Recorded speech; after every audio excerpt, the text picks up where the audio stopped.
andi ineyo ndinakuwuzani inu mavenda lero litapita ni mucheni mmasite mukapeza kuti mashopu ama Chinese amwenye aseka.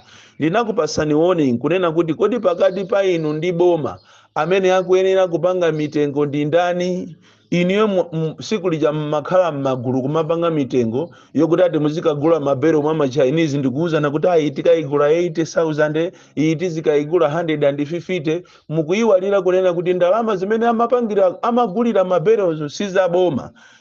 Makobiriwo anali yache, ma US dollar anali yache. Lero ndiye boma likakunamizeni kuti apangani magulu ano mupange mitengo. Malamo kuti iwo akanayitengera nkhani ku parliament mmene anthu aja amunapita kumene kujako ngati mavenda. Akanayitengera nkhani ija kupita nayo parliament both sides akakambirane. Koma iwo anakuwuzani kuti ati kutapirani madola. Musadandaule komanso tiyauza amwenye akusisireni zinthu, tiyauza ma Chinese asise mabero akuyiwalira kunena kuti nawonso anthu achipobwera kuchokera kwawoko anabwera kuno kuti azipanga ma business azipeza ma profit. Lero mwapangira mitengo ndeyetu aseka mashopu awo.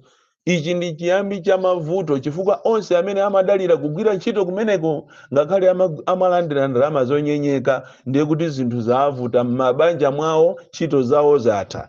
Aseka mashopu awo kufuna kuti boma auze kuti kodi kusisa kumene tikusisaku ndalama ya pamwambayi muti muzitipasa ndinu kapena mashopu andi achakwera ndi ambuya anu ochokera kwanu kumalepo.